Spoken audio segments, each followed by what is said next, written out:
Salut à tous et bienvenue dans ce nouveau numéro de Mentor Your Chess.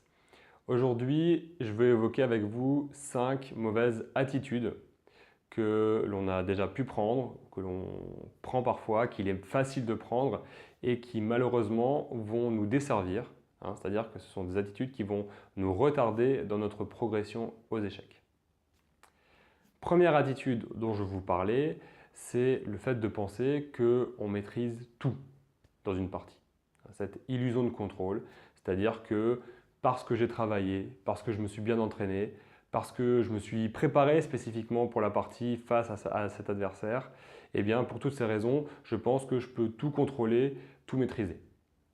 Un peu presque comme si je pouvais contrôler ce qui se passe dans la tête de l'adversaire. Vous savez, dans la partie, on va se dire, voilà, il va jouer ça, moi je vais jouer ça, super, ça va se passer comme ça, etc., etc.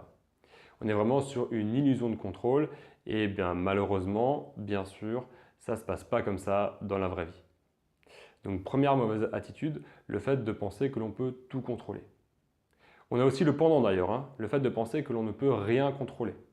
Penser que la partie se déroule sans que l'on ait de prise sur ce qui se passe, avec le risque, dans cette situation, de devenir un petit peu superstitieux. D'essayer d'avoir même un griri qui va nous aider à avoir un contrôle magique sur ce qui se passe, parce que sinon, juste notre réflexion ne suffit pas. Là aussi, c'est négatif et ce n'est pas vrai. On a quand même un certain nombre de contrôles sur la partie. On contrôle ce qu'on pense, comment on réfléchit, et puis on contrôle bien sûr les coups que l'on joue.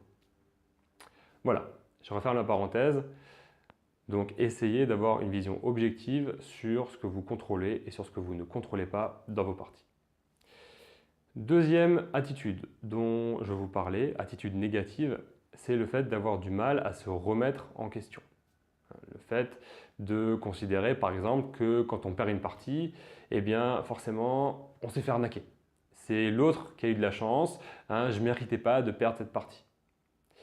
Voilà, être dans une démarche négative, être dans de l'énervement par rapport à l'adversaire par exemple. Et puis aussi se trouver des excuses. Systématiquement, on a toujours une excuse pour expliquer pourquoi est-ce que ce jour-là on n'a pas bien joué. Ouais, ben là j'étais pas en forme, voilà tu comprends, hier soir j'ai fait ça, j'ai pas bien dormi, etc., etc. Le fait d'avoir du mal à se remettre en question, bien sûr, ça va vous freiner dans votre progression aux échecs. Troisième attitude négative dont il est bon de se débarrasser, c'est le fait de penser que analyser la partie, ça sert à rien.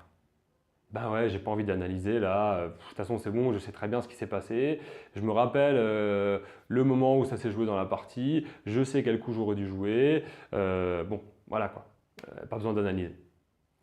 Selon moi c'est négatif, on a toujours des choses à apprendre de l'analyse, aussi bien sur le plan technique que sur le plan mental. Donc, analysez vos parties.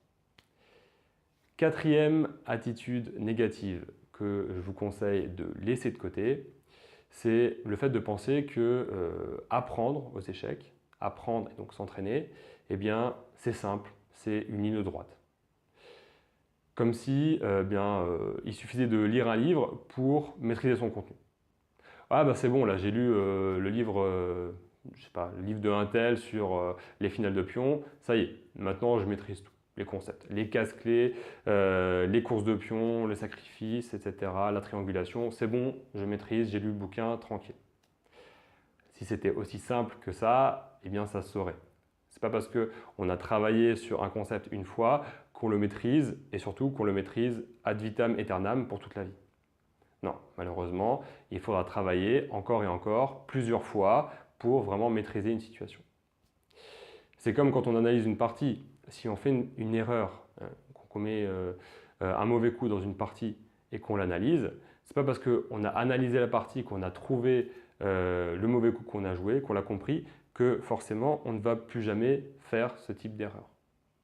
Il vous est déjà arrivé de commettre plusieurs fois les mêmes erreurs dans vos parties et malheureusement, c'est possible que ça vous arrive encore.